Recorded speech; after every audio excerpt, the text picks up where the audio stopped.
transpire within the next 20 years?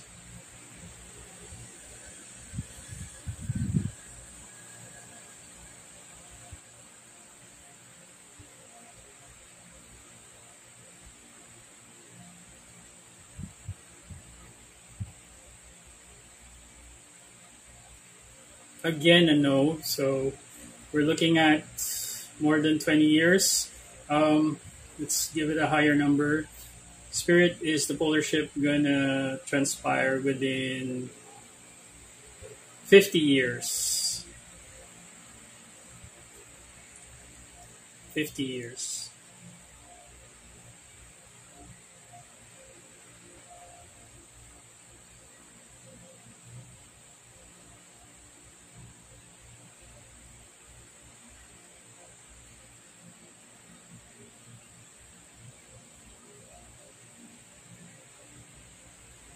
Okay, that's a yes. All right, that's a yes.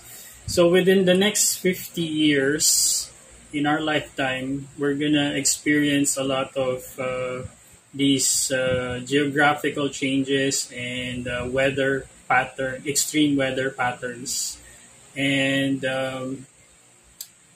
we have to stop beating each other up in terms of the authority figures and the public.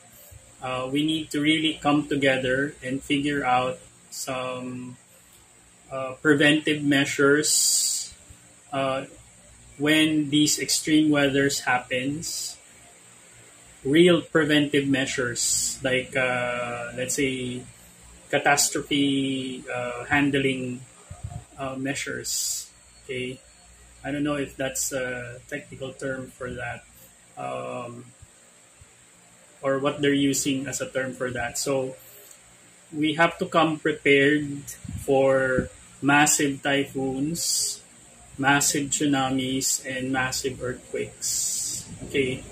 Now, from the way I'm observing how we're handling it, we're not really handling it pretty well because the government's approach is really not to the point wherein it's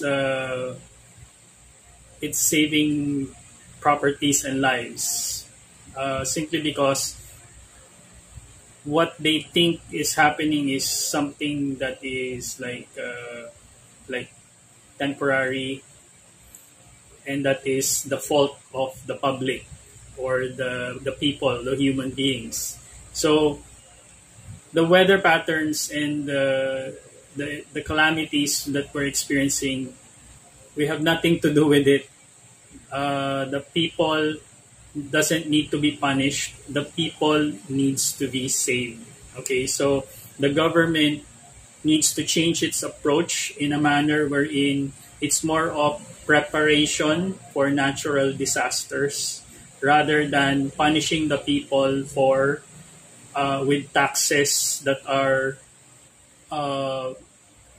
based on some studies that are not really that are targeting the innocent and the poor, but it's not actually helping the people who are affected by these floods, these tsunamis, and these earthquakes. Okay, so we need to go to that point wherein we need to prepare in such a way that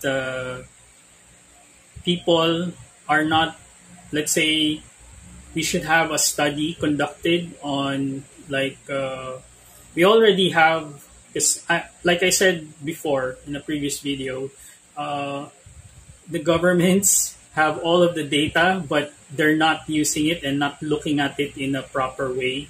So we're having a global shift, okay, a polar shift. So, and we're gonna experience that for the next 50 years or so. Given the type of for the next 20 years, the type of element that we're in the fire element, which is period 9. So we're going to have a lot of conflicts within the next 20 years. And that's, okay, whether it's war, okay, some economic issues. Okay, we're gonna have a lot of those. So you have political upheaval, political conflicts for the next 20 years, and you also have military conflicts like wars currently happening, and we're going to experience that for the next 20 years. We have economic warfare that's been happening. So the financial scene is also being affected. Plus, we have the resource warfare. Our raw materials are being affected. Okay, so these are the four major blockages that's preventing us from really addressing the real critical situation that us human beings are supposed to are basically going to face for the next 50 years.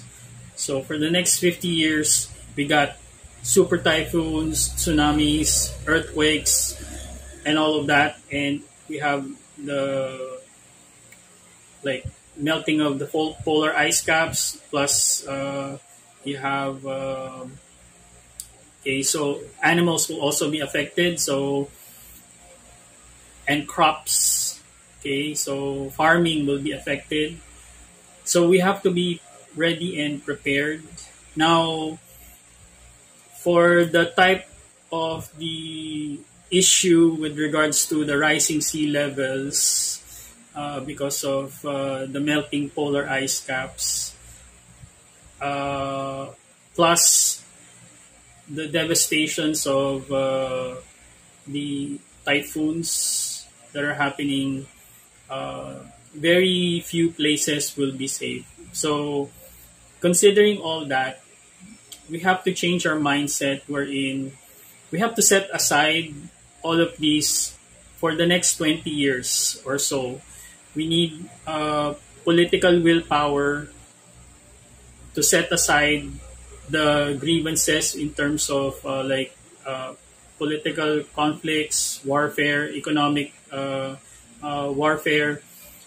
We have to set that aside and pull all of our resources in devising ways and means to safeguard our people, okay, the human beings on this planet, okay, to safeguard every single human being in this planet, okay, okay, if I were to tackle this problem, I would say that to identify areas that will be easily affected by floods or danger areas, critical areas that could be easily affected by earthquakes or tsunamis, and then set up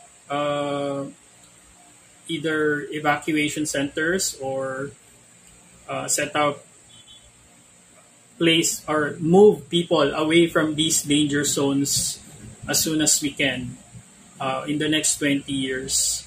Okay, so that if you have industry there that's going to be affected and people that's going to be affected in those critical areas that will be that possible danger areas that will be hit by tsunamis or major earthquakes, we have to have a contingency plan to move people into a different area, okay, wherein they won't be affected.